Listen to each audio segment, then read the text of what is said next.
Hey everyone, my name's Ian. I'm back again to introduce another best practice module in order to help you bridge that gap between business and IT. So there's been a lot of interest in how we can actually take the strategy from the business, model that in towards our architecture, and really understand how we are realizing that strategy on the day-to-day. And so what we've done is we created a best practice guide, full module, pre-configured out of the box to help you do strategic planning and execution. What we're going to go through today is actually a demonstration of how we've set that up and what key questions you can answer out of the box with this new best practice module. So of course, if you're going to be bridging that gap between business and IT, you really need to be able to communicate. And one of the first steps is getting that overview of what your strategy actually is. So of course, the first question we're going to need to answer is what are the strategic objectives of the company? And being able to model that against your architecture is actually a great way to communicate to the rest of the team that is working with the architecture on the day-to-day. So get it out of PowerPoint, get it into Ardoq. The second question is understanding how are we realizing those strategies, those objectives. So bringing in projects and people into play really helps us understand what projects are we running, who's responsible, and how are those actually delivering on the strategy. Are we actually doing what we said we would do? The interesting thing here is when you can pull all the project information you have into a tool like Ardoq, you can start to see how are you actually investing your time and resources versus what you want to do strategically. And often those things are not totally aligned.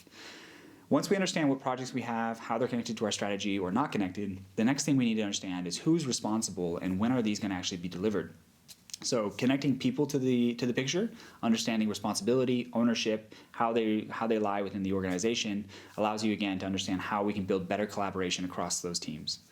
Finally, we need to understand conflict. So we're going to be prioritizing what projects we should be implementing. Which ones should we get out the door quickly? Which ones have the biggest impact? Which ones are supporting our strategy? But we also need to understand how are they conflicting with each other. So bringing in the connection towards the rest of your architecture, you can start to see what projects are running in parallel, potentially towards the same goal, as well as where do you have bottlenecks or points of conflict. So in this demonstration, we're going to jump in the tool. We're going to show how we set up the Ardoq pre-configuration in order to answer these questions and walk through each of those really quickly. All right, so let's jump into the tool and see how we've actually taken this best practice and pre-configured it to Ardoq to help you get started. So what a best practice means, that's a lot of things. It means you're going to have out of the box the surveys you need to collect data, the Excel sheet you need in order to import data quickly and easily, pre-configured with the importer, the full meta model defining the scope in order to answer those key business questions, as well as the presentations and the dashboards necessary to present to your stakeholders that you actually involve.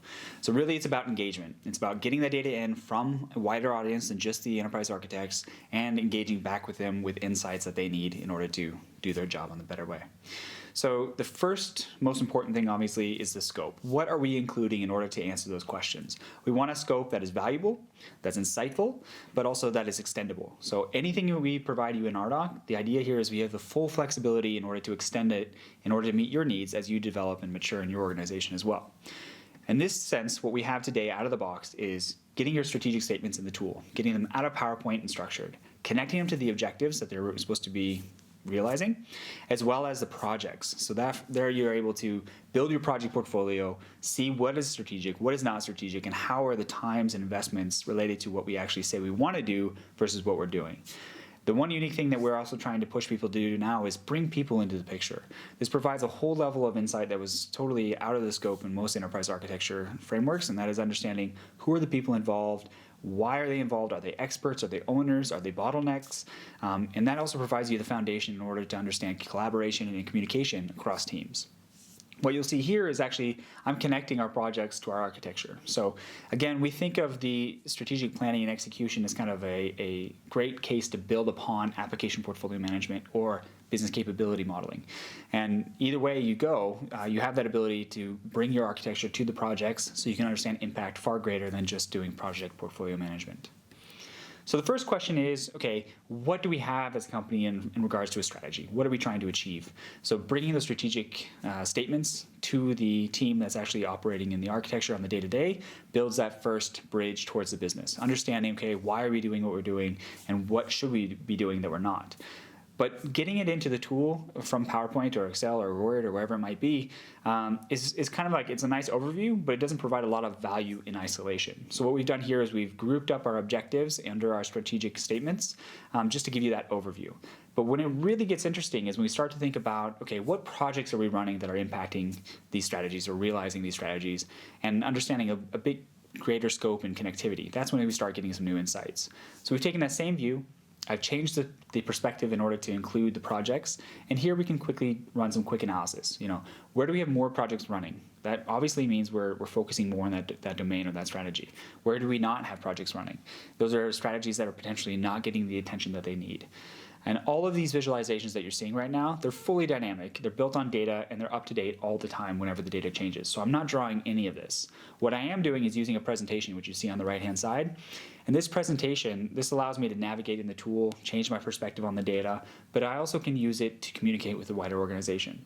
So by pushing play, what you'll actually see is a fully embeddable, live, dynamic presentation that can be used on Confluence or internet sites and can be tailored to each individual stakeholder's needs.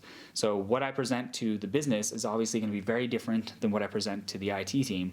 But not being, drowning in drawings is allowing you to actually build those presentations at scale and include engagement far beyond the EA team. So back to our scope and understanding what questions are we answering, the projects that are running is important, but we need to understand projects in regards to time. So what is the timelines? What are we talking about here? So in this timeline view, what we've actually done is we said, okay, I want to see my projects over time in similar ways that you would in a Gantt chart, but I want to group them by the objectives that they're realizing and the strategies that they're connected to. And that provides a whole different context in what projects are running and why. And that strategy perspective is really valuable when you're speaking towards the business. Now, of course, that's not the same perspective you would use towards an application owner. So being able to automatically re-visualize this diagram by saying, okay, no longer group by the strategy, but group by the applications and the people, that changes the entire perspective, but reuses the same exact data with no time involved. So now we know what's running when and why. But what you need to understand is what is critical as well. So criticality can be done in a variety of ways.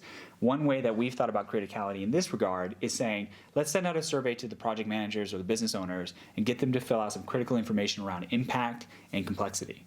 So here we have a bubble chart, again, fully flexible in how you want to visualize this, but we've chosen to visualize the X and Y axis by strategic impact and delivery complexity. And those are two fields that we've included on the projects.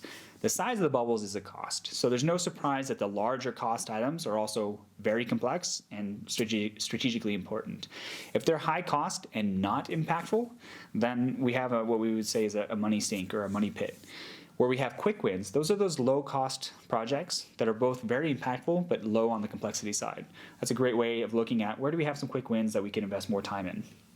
But understanding this criticality, of course, is just one aspect. We need to understand the impact of those projects.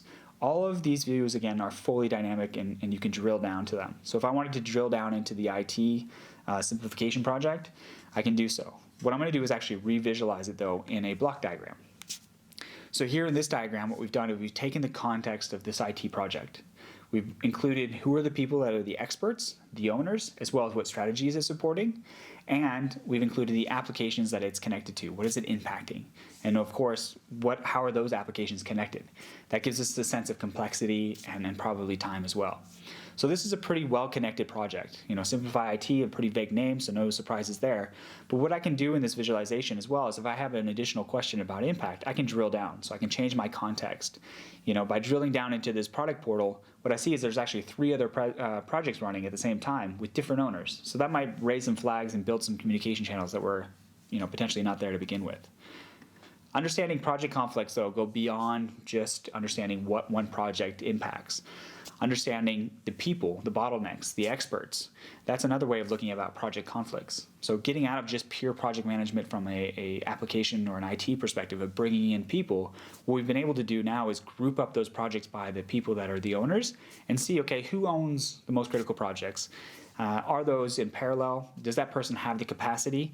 This might change the way we staff project teams by the way we prioritize critical projects and potentially even remove projects from different owners. People are not the only way to look at projects, obviously. We need to think about projects in parallel with other projects. So what I've done here is I've actually zoomed in onto a critical application that we know we have a lot of projects running against. And we can see here, this application has 4 projects, different owners, different stakeholders. Ideally, we want to make sure that we don't have that situation where we deliver a project, but just before a different change was made, extending our project scope, our timeline, and our budget. We want to get those ideas or those insights before they actually are implemented up in advance. So that's a quick introduction into the scope and what you can do in the tool in the form of visualization and data collection. But it's important to remember that the whole key here is really breaking out of the EA team and involving the greater organization. So utilize those presentations to collaborate, utilize those surveys in order to gather information from a wider organization, and look at opportunities to how you can integrate Ardoq with other solutions in order to get the foundational data you need. So if you'd like to learn more, please reach out to sales@ardoq.com or use our in-app chat, which you can find both on our website as well as in our app. And we'd love to give you a demonstration, open up a 14-day trial, and help you realize some quick value in your strategic planning and execution.